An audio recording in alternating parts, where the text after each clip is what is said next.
नमस्कार जय जगन्नाथ। कहुए चारि धामरू गोटे मुख्य धाम आम जगन्नाथ धाम।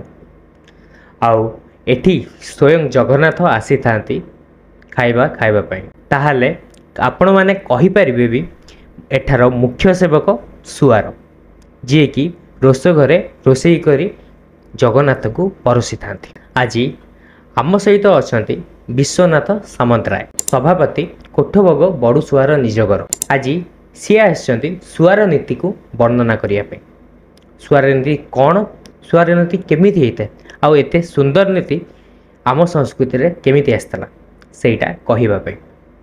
सर नमस्कार। नमस्कार, जय जगन्नाथ। सुआर नीतिटा केबेठू आरंभ होइछि आउ सेटा कौन? आमे जदि स्कंद पुराण देखिबा, ब्रह्मांड पुराण देखिबा, नारद पुराण देखिबा ताहले महाप्रभु एही क्षेत्र रे आवाहन काल अवस्थान करचंती गुप्त भाव रे। आमर नीलाद्रि महोदय, वामदेव संहिता एवं स्कंद पुराण अनुଯାयी महाप्रभु गुप्त भाव रे ए क्षेत्र रे अवस्थान करुथले एवं समस्त देवता गंधर्व चारण समस्त एठारे आसी महाप्रभु को दर्शन करुथले एवं तांको सहस्र उपचार रे विभिन्न अन्नादि व्यंजन तांको नैवेद्य करुथले। एवं से समय रे आमे सुनिया पाइजे जे विश्वावसु नामक शबर से प्रत्येक दिन सकाळु जाउथला जो देवता माने जो भोग अर्पण करुथले से भोग को से जगह सफा करुथला एवं से भोग को नेइकि से तांको कबिला को आसुथला।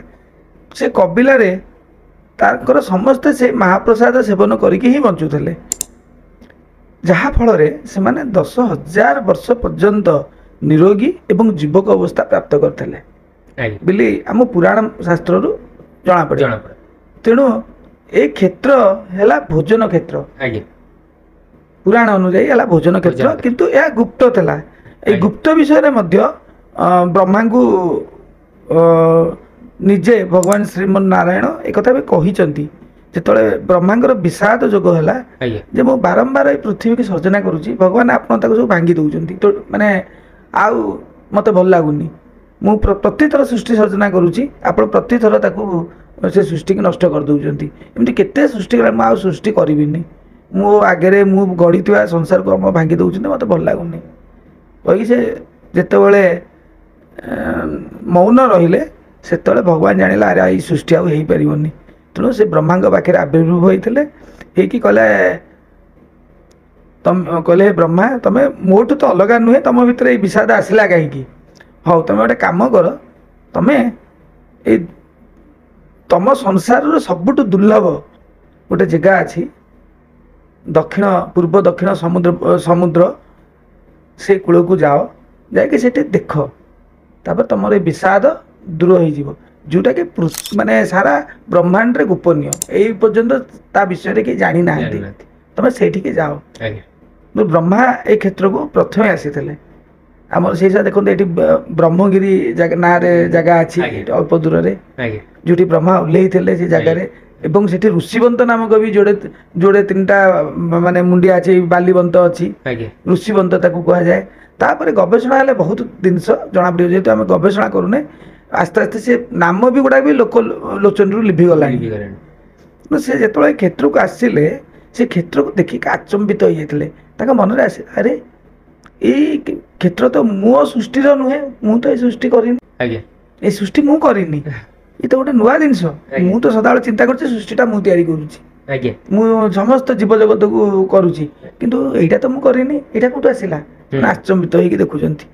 से समय देखिले आम वायु पक्षी कथा शुणी वायु पक्षी उड़िकी आसला एवं से जल टिके पाईदेला एवं ता चतुर्भुज होइकी वैकुंठ को पड़ेगा एक ब्रह्मा आखिरे देखुचंती। तेणु ये जो क्षेत्र रे एटा हला भोजन क्षेत्र, ये महाप्रभु निजे लक्ष्मी सहित बास कर श्री क्षेत्र जेहेतु लक्ष्मी सहित बास कर। लक्ष्मी है आम ओडिशार जनमानस सी है खाद्यर देवी। आम धान को लक्ष्मी बोली पूजा करता तेणु मार्गशीर मास गुरुवार पूजा होता है। ये क्षेत्रटा हूँ लक्ष्मी क्षेत्र, अर्धे नारायण अर्धे लक्ष्मी। तो जिते बड़े इंद्रदम्न महाराजा ए क्षेत्र को आसिले एवं एठारे श्रीमंदिर बनइले, ब्रह्मा अच्छा भरद्वाज ऋषि भी अच्छा मंदिर प्रतिष्ठा करने से समय ଇନ୍ଦ୍ରଦମ୍ନ ମହାରାଜ ଯେତେବେଳେ ପଚାରିଥିଲେ ଯେ ହେ ପିତାମହ ଏ ମନ୍ଦିର ଏଡ଼େ ବଡ଼ ପ୍ରତିଷ୍ଠା ହେଲା, ମହାପ୍ରଭୁ ବି ରହିଲେ, ଏଙ୍କର ନୀତି ଗତି ଭୋଗ କ'ଣ ସବୁ ହବ? ମୁଁ ତ ସାଧାରଣ ମାନବ, ମୁଁ ତ ଏ ବିଷୟରେ କିଛି ଜାଣିନି, ଆପଣ ଦୟାକରି ମୋତେ ଟିକେ ଏ ବିଷୟରେ କୁହନ୍ତୁ। ସେତେବେଳେ ବ୍ରହ୍ମା ତାଙ୍କୁ କହିଥିଲେ, ହେ ରାଜନ, ତମର ପ୍ରଥମ ଇଚ୍ଛା ଥିଲା ଯେ ମୋର ଏଇ ଆଖିରେ ମାନେ ଏଇ ପ୍ରାକୃତିକ ଆଖିରେ ଚକ୍ଷୁରେ ମୁଁ ଭଗବାନଙ୍କୁ ଦେଖିବି। ମୁଁ କୌଣସି ଦିବ୍ୟ ଚକ୍ଷୁ ନେଇକି ଦେଖିବି, କାରଣ ଭଗବାନଙ୍କୁ ଯେଉଁମାନେ ଦେଖିଛନ୍ତି ଦିବ୍ୟ ଚକ୍ଷୁ, ସେ ଅର୍ଜୁନ ଦେଖନ୍ତୁ କି ଭୀଷ୍ମ ଦେଖନ୍ତୁ, ଯେଉଁମାନେ ବି ଦେଖିଛନ୍ତି ଦିବ୍ୟ ଚକ୍ଷୁରେ ଦେଖିଛନ୍ତି, କିନ୍ତୁ ମୁଁ ଏଇ ସାଧାରଣ ଚକ୍ଷୁରେ କେମିତି ଭଗବାନଙ୍କୁ ଦେଖିବି। ତମେ ଏଇ ଇଚ୍ଛା ନେଇକିରି ତମର ରାଜ ପରିବାର ଏବଂ ସମସ୍ତ ଜିନିଷ ତ୍ୟାଗ କରିକିରି ଜଣେ ତପସ୍ୱୀଙ୍କ ଭଳିଆ ଏଇଠି ଆସିକି ପହଞ୍ଚିଲ। ତେଣୁ ତମେ ତମର ଇଚ୍ଛାକୁ ପୂରଣ କରିବା ପାଇଁକା ମହାପ୍ରଭୁ ଏଠି ବିରାଜମାନ କଲେ ଲୋକ କଲ୍ୟାଣ ହେତୁ। ତେଣୁ ତମେ ତାଙ୍କୁ ପଚାର, ତମେ ତାଙ୍କୁ ପଚାର ତାଙ୍କର କ'ଣ ହବ, ମୁଁ ତାଙ୍କ ବିଷୟରେ କ'ଣ କହିପାରିବି, ମୁଁ କହିପାରିବିନି, ତମେ ତାଙ୍କୁ ପଚାର। ଇନ୍ଦ୍ରଦମ୍ନ ବ୍ରହ୍ମାଙ୍କ ବାକ୍ୟ ଶୁଣିକିରି ସିଏ ଆଶ୍ଚର୍ଯ୍ୟ ହେଲା ଏବଂ ବ୍ରହ୍ମାଙ୍କ ପଛପଟେ ରହିକି ସେ ପଚାରୁଛନ୍ତି, ପ୍ରଭୁ ଆପଣଙ୍କର କ'ଣ ସବୁ ହବ ମୋତେ ଟିକେ ଦୟା କରିକି କୁହନ୍ତୁ। ସେତେବେଳେ ଆମର ଅଛି ଯେ ପ୍ରତିମା ଉବାଚ, କୌଣସି ପୁରାଣରେ ପ୍ରତିମା ଉବାଚ ନାହିଁ, କେବଳ ଆମ ମାନେ ଅନ୍ୟ ପୁରାଣ ଯେମିତି ରାମ କୃଷ୍ଣ ଏ ବିଷୟରେ କୌଣସି, କାହିଁକିନା ସେମାନେ ସବୁ ଅବତାର ନେଇକି ଏଠିକି ଆସିଥିଲେ। ତେଣୁ ସେ ଋଷଭଦେବ ଅବତାର ମାନେ ଆମ ମଣିଷ ଭଳିଆ ଶରୀର ପାଇକି ଆସିଥିଲେ, ଯେଉଁ 24 ଅବତାର କଥା ଭାଗବତରେ କୁହାଯାଉଛି ଅବତାର, କିନ୍ତୁ ଏଠି କିଛି ଅବତାର ନାହିଁ, ଏଠି ସ୍ୱୟଂ ବସିଛନ୍ତି। ତେଣୁ ଏଠି ପ୍ରତିମା ଉବାଚ, ପ୍ରତିମା ନିଜେ କହିଲେ, ହେ ଇନ୍ଦ୍ରଦମ୍ନ ମୋର ଏଇଆ କରିବ ସେଇଆ କରିବ, ମୋର ଏଇଟା ପ୍ରିୟ ଏଇଟା ଅପ୍ରିୟ ସମସ୍ତ କଥା କହିଥିଲେ। ଏବଂ ସେଇ ଦିନଠାରୁ ଶ୍ରୀମନ୍ଦିରର ପରମ୍ପରା ସମସ୍ତ ଅଛି, ଭୋଗ ହଉ ବେଶ ହଉ ଯାନିଯାତ୍ରା ହଉ ସମସ୍ତ ଚାଲି ଆସିଛି। ଯେହେତୁ ଆମର ଏଇଟା ଭୋଜନ କ୍ଷେତ୍ର, ତେଣୁ ଯେମିତି ଆପଣମାନେ ଶୁଣୁଛନ୍ତି ଯେ 36 ନିଯୋଗ ଶ୍ରୀମନ୍ଦିରରେ କାମ କରୁଛି, ସେମିତି ରୋଷ ଘରେ ମଧ୍ୟ ଗୋଟେ 36 ନିଯୋଗ କାମ କରୁଛି। ସେମାନେ ମହାପ୍ରଭୁଙ୍କର ସମସ୍ତ ପ୍ରକାର ବ୍ୟଞ୍ଜନ ପ୍ରସ୍ତୁତ କରିଥାନ୍ତି। ଏବଂ ଏଇ ଆମର ଯେଉଁ ସୁଆର ମାନଙ୍କ ସେବାଟା ହେଲା, ଯେଉଁ ଭାଗବତରେ ଅଛି ଯେଉଁ ଭକ୍ତି ବିଷୟରେ ହେଲା, ଏଥିରେ ମାତୃ ସେବା ବି ଅଛି, ସ୍ତ୍ରୀଙ୍କ ସେବା ବି ଅଛି, ଦାସୀ ସେବା ଅଛି। 3 ପ୍ରକାରର ସେବାର ଅଧିକାର ହେଉଛନ୍ତି ସୁପକାର ମାନେ। ସେମାନେ ଭୋଗ ପ୍ରସ୍ତୁତ କରିଥାନ୍ତି ଏବଂ ତାକୁ ନେଇ ମହାପ୍ରଭୁଙ୍କ ସମ୍ମୁଖରେ ଯେଉଁ ଠିଆ ମୁରୁଜ ହୋଇଥାଏ ତା ଭିତରେ ବାଢ଼ିଥାନ୍ତି, ଭୋଗ ରଖିଥାନ୍ତି ଏବଂ ଯେଉଁ ଥାଳି ପଡ଼ିଥାଏ ସେ ଥାଳିରେ ମଧ୍ୟ ବାଢ଼ିଥାନ୍ତି ସେ ଭୋଗକୁ। ଆମର କୁଡ଼ିଆରେ ରନ୍ଧା ହେଇଥାଏ, ସେ କୁଡ଼ିଆ ସହିତ ଯିବ ଭିତରକୁ ଏବଂ ସେଇ କୁଡ଼ିଆରୁ ପନ୍ତିଗୋଡ଼ ସେବକ, ବେହେରା ସେବକ, ବିଡ଼ୁଆ ସେବକ ଏଇ 3 ଜଣ ଯାକ ଥାଳିରେ ବାଢ଼ିଥାନ୍ତି। ଏବଂ ସ୍ତ୍ରୀ ସେବା କ'ଣ, ସେ ଗରମ ହେଇଥିବ ତାକୁ ଗୋଟେ ମାନେ ଖଦି ଧରିକି ତାକୁ ଯେତେବେଳେ ଭୋଗ ଲାଗିଥାଏ ସେ ତାକୁ ବିଞ୍ଚିକି ଥଣ୍ଡା କରୁଥାନ୍ତି। ଏଇ ସେବା ହେଉଛି ସୁପକାର ମାନଙ୍କର। ତେଣୁ ଯେଉଁ ସୁପକାର ସେବାଟା ଗୋଟେ ଗୁରୁତ୍ୱପୂର୍ଣ୍ଣ ସେବା।